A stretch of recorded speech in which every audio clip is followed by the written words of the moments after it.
Olá, este é o canal Varistória. Hoje eu tenho a alegria de estar aqui com a professora Leila Mezan Algrante, professora titular da Unicamp de História do Brasil, pesquisadora do CNPq e autora do artigo Alimentação e Cultura Material no Rio de Janeiro dos Vice-Reis, Diversidade de Fontes e Possibilidades de Abordagens. Foi publicado na Varistória, volume 32, número 58, agora em janeiro de 2016. Professora, muito obrigada de conceder essa entrevista para o canal Varistória.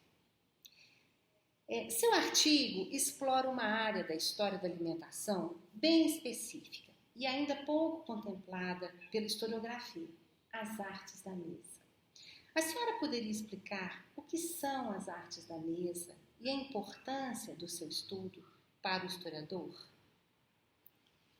É bem que interessante a questão, porque arte da mesa é um termo utilizado para designar um conjunto de práticas, mas também de conhecimentos, ligados geralmente ao serviço da mesa. E esse conjunto de práticas pode ser o próprio serviço em si, né? Ou seja, as pessoas, os indivíduos que estão envolvidos no tratamento e no atendimento dos comensais, mas também, obviamente, os objetos utilizados para servir e consumir os alimentos. Né? A arte da mesa é também algo que compreende as artes decorativas. Né? Então, todos aqueles objetos que estão na mesa para decoração, desde a toalha, os candelabros, o centro de mesa, mas as artes da mesa, elas se estendem além da questão da arte só decorativa, né? Ela compreende.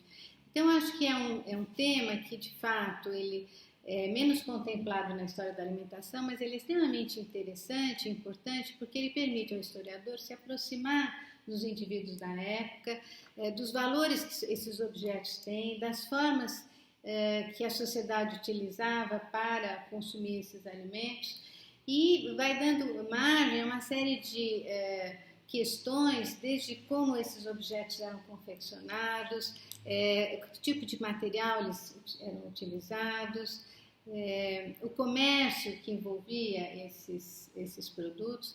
Então, de fato, a arte na mesa, ultimamente, inclusive, tem um outro significado que seria ligado à gastronomia e à culinária, por exemplo. Mas é, de fato, o primeiro sentido, aquele ligado aos artefatos, aos objetos presentes no serviço, quem consome, quem serve, que é o tema central do artigo da Varistória e que está focado basicamente na segunda metade do século XVIII, no Rio de Janeiro. Sim. Sua ampla pesquisa é uma ampla pesquisa, né, em várias tabelas, com vários dados, o artigo da professora. E nessa pesquisa, em inventário pós-mortem de moradores da cidade do Rio de Janeiro, na segunda metade do século XVIII, a senhora mostra a existência de talheres, garfos, facas, colheres, nas residências de pessoas de certa condição social. O que é que isso nos diz dos hábitos de alimentação naquela cidade, naquele tempo? De fato, a pesquisa é uma pesquisa que ainda se encontra em desenvolvimento, quer dizer, são os primeiros resultados dessa consulta a um grande corpus documental de inventários pós-mortem. E, de fato, o foco principal são os objetos disponíveis nas refeições na segunda metade do século XVIII. Os talheres, não é? O garfo especialmente, a presença deles é bastante antiga na mesa. A gente pode localizar a presença de garfos desde o século XI, por exemplo, em Veneza, provavelmente vindos do Oriente como objetos de luxo e objetos exóticos. E a gente consegue perceber a presença desses talheres nos séculos subsequentes, na Itália, mas geralmente como objetos extraordinários. Então, em várias pinturas e representações do período, é possível ver a presença desses objetos, mas não como objetos de uso corriqueiro. Não é? Então, no caso do Rio de Janeiro, o que surpreendeu, primeiro foi a presença dos talheres, tá? E talvez em grandes quantidades, porque surpreendeu o fato de nós encontrarmos, às vezes, um faqueiro completo, não é? De prata, extremamente valioso. Então, a quantidade desses objetos pode sugerir até mudanças nos hábitos alimentares, ou seja, instrumentos e utensílios individuais, ou seja, uma forma diferente, não é? De se consumir esses alimentos, talheres individuais, pratos individuais, ou seja, uma forma diferente de compartilhar esses alimentos. Algo que para a historiografia começa a se acentuar por volta do século XVIII, e os talheres são vistos exatamente como elementos modernizadores dessas práticas à mesa. Então, o fato de nós localizarmos esses talheres em quantidade e no material nobre chamou bastante atenção, e ao historiador ele indica então uma série de práticas que muitas vezes nós poderíamos dizer que estariam distantes da sociedade colonial. Né? E não estavam tão intensamente. Então, isso leva a pensar em todo um conjunto de mudanças que talvez possam estar presentes na sociedade colonial, antes mesmo do que é acentuado pela historiografia, de mudanças mais intensas a partir da vinda da corte, por exemplo.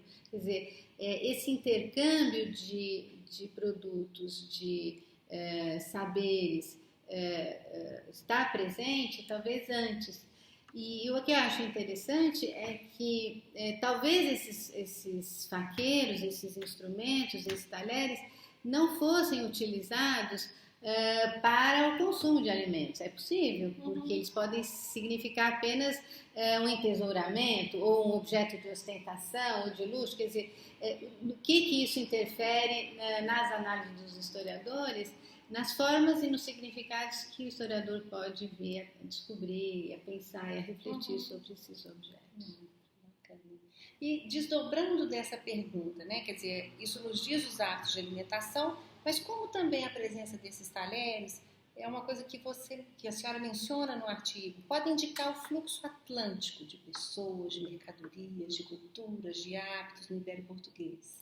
Eu acho que esse é um ponto extremamente importante da questão da história da alimentação, porque você toca num aspecto que permite avaliar a grande dimensão da história da alimentação, quer dizer, os vários segmentos que ela proporciona e principalmente as diferenças de abordagem. Então, no caso dos utensílios de mesa disponíveis, quer dizer, no artigo da Vária História, o interesse fundamental seriam os objetos disponíveis para as refeições nas classes talvez mais abastadas.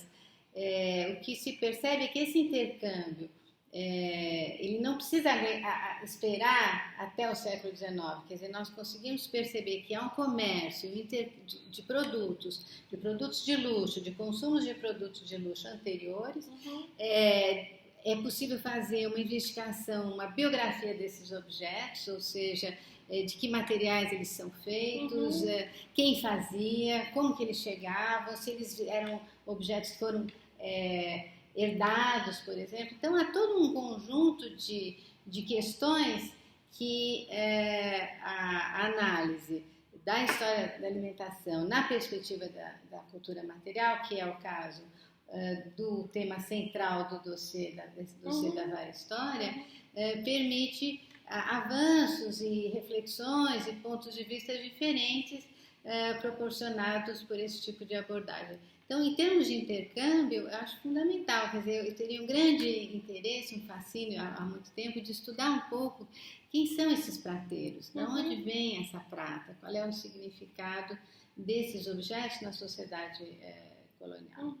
Acho que é um pouco por aí. E eu acredito que o dossiê ele abarca uma temática bastante instigante e acho que foi uma proposta muito interessante do professor José Milton Menezes, e eu espero que o dossiê possa trazer um estímulo ao debate sobre essas questões e principalmente é um estímulo ao estudo da história da alimentação, quer seja na cidade colonial, que seria um pouco o período, não é, a cronologia do dossiê, mas também para outros tempos da nossa história do Brasil. Pois é, as artes da mesa são mesmo fascinantes. Bom, o artigo da professora Leila Mezan está disponível na plataforma Cielo gratuitamente. Acesse e leia sobre as artes da mesa. Muito obrigada, professora.